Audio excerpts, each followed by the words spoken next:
Hey everybody. As you may have noticed, I've taken a bit of a hiatus lately, but in my defense, I think I have a pretty good excuse.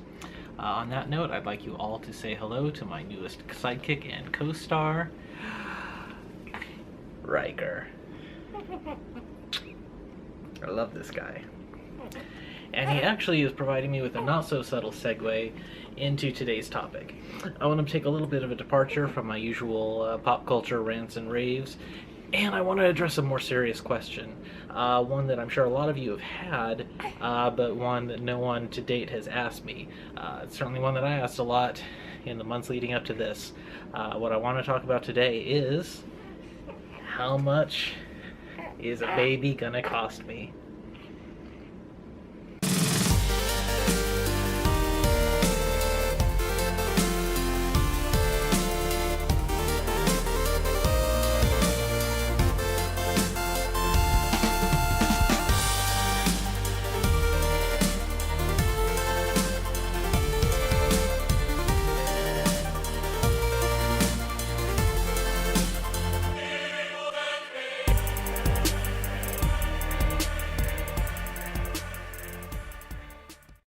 Well, I wish I could give you just a simple, straightforward explanation, but unfortunately that's just not possible. What I can do is share our experience with you, hopefully give you a little insight into why the answer is so complicated, and hopefully you'll come away with some useful information. So, since I'm not a tease, I'm just going to cut to the chase and I'm going to give you the straight figures that we received so far. Now, keep in mind that if you go to an OBGYN for prenatal care, that is completely separate from what the hospital is going to charge you. Also, just so you have a little background information, we had a natural, straightforward childbirth, no C-section, no breech, an epidural, basic post-delivery pain medications, and we were there for a total of 3 days. So our prenatal care with the OBGYN cost us $2,400 out of pocket. Now that was after our insurance kicked in. I'm not entirely sure what the actual amount was that our OBGYN submitted to insurance, but based on our policy, I can expect that it was probably about $10,000. The other day, we received our first statement from the hospital. It's not a bill, it's not how much we're going to have to pay, it's the amount that they have submitted to our insurance company. We're still waiting for a final word on what it's actually going to cost us out of pocket, but the statement that the hospital submitted to our insurance for a normal delivery came to a whopping $36,000.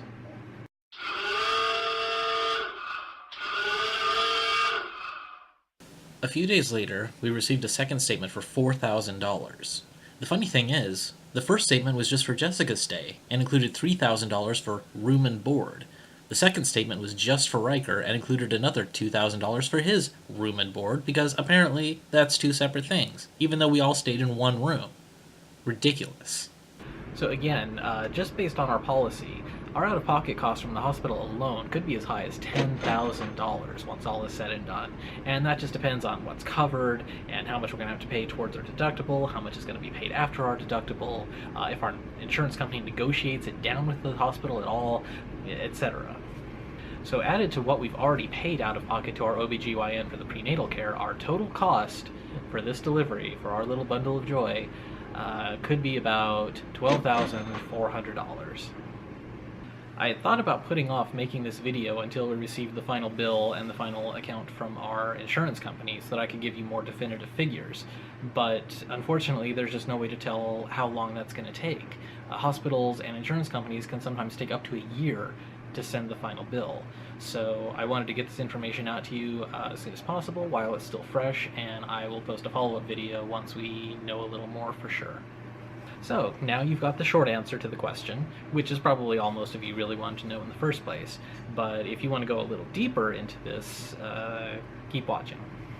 You stay in Wonderland, and I show you how deep the rabbit hole goes. So, first off, we had to find an OBGYN to provide prenatal care. Most of you probably already have a gynecologist who provides this service, but we were way behind on all of this. So that was the first step. And they were actually really good about letting us know what it was going to cost us and what it included, and setting up a payment plan and all that sort of thing. So that was the easy part. Now after that, it was time to deal with the hospital. There are several hospitals in our area, but our OBGYN was only licensed to deliver babies at one of them. Now fortunately, that one hospital is the one that has the best reviews and the best reputation as far as maternal care. So it was the one we had wanted to use anyway, so that actually worked out. However, it would have been nice to have some pricing information available to us ahead of time so that we can make a more informed decision. Now this is where the major problems with American healthcare begins to rear its ugly head. Every hospital has a master list of price information called a charge master.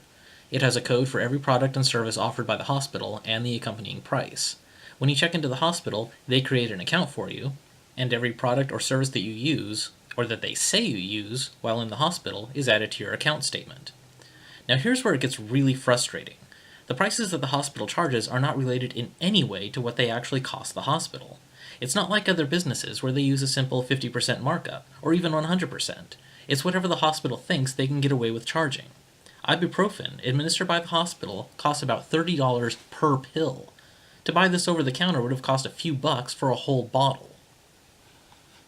Now this ties into another problem with the whole system, namely that the charge masters are considered proprietary information. They don't give that information out to anyone.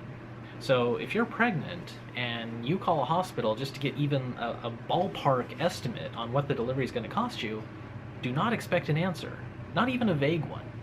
If they tell you anything, it's only going to be that it's against hospital policy to give out that information, because they don't want you to know what your bill is going to be like ahead of time. They don't want you to comparison shop. So it's really a total crapshoot. I mean, the price could be thousands of dollars at one hospital and tens of thousands of dollars at another hospital in the same town, and you have no way of knowing. So why is it all so expensive? There are a lot of little reasons that are all kind of interconnected, but really what it boils down to is corruption and corporate greed. Take pharmaceuticals, for example. You see, in most countries, the government regulates the cost of pharmaceutical drugs, but not here in the US. Pharmaceutical companies here can charge whatever they want. They claim that prices are high because of the amount that they spend in research and development, but honestly, most of the money goes to marketing, patenting, huge executive salaries, and lobbyists who make sure that politicians keep the government from ever passing a resolution to regulate drug prices. Liability is another big part of the problem. For some reason, we Americans just love to sue each other. So over the years, doctors have become wary, even to the point of paranoia, about malpractice lawsuits. So they make sure that they are always covered by the very best malpractice insurance that they can buy. But guess who foots the bill for it?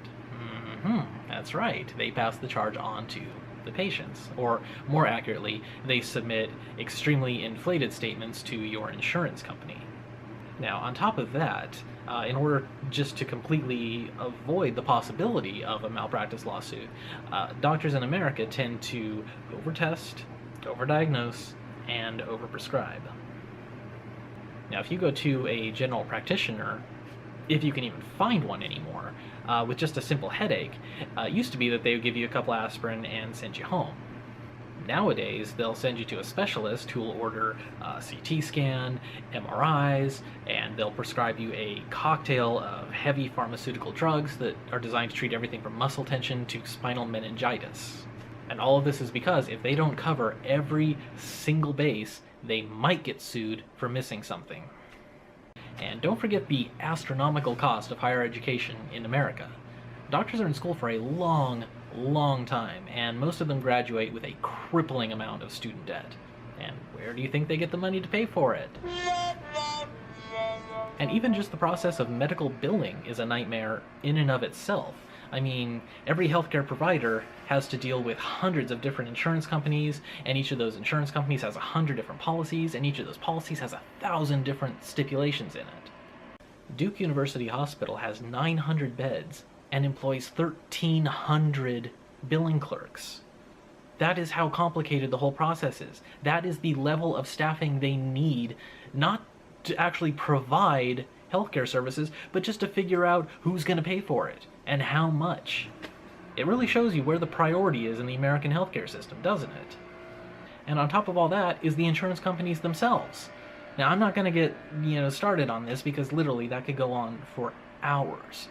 But when you get down to it, the business model for that entire industry is to charge its customers as much as possible in premiums and give out as little as possible in benefits. They are the worst sort of parasites. I could go on a little longer, but really I think that's the major portion of it, at least as far as I understand the problem. And I'm not dumping on doctors. I mean, I know that the vast majority of them are good people who really care about their patients, and they're doing the best they can in a horribly, horribly flawed system. But I have only a finite amount of sympathy, and the majority of it does not go to the providers. It's going to the patients. Alright, I'm done. I'm done with this because seriously, I need a drink just thinking about this. So, but I'll bet you're glad now that this is one question you didn't ask. As always, if you like this video, like, comment, subscribe. I know I'm not very interesting to look at, but this guy sure is. If you want to see more of him, check out our companion channel. It's Fats Forward Vlogs. It's the one for our family that we've been doing for a little while now. And you'll get to see plenty more of this little slugger. Till next time.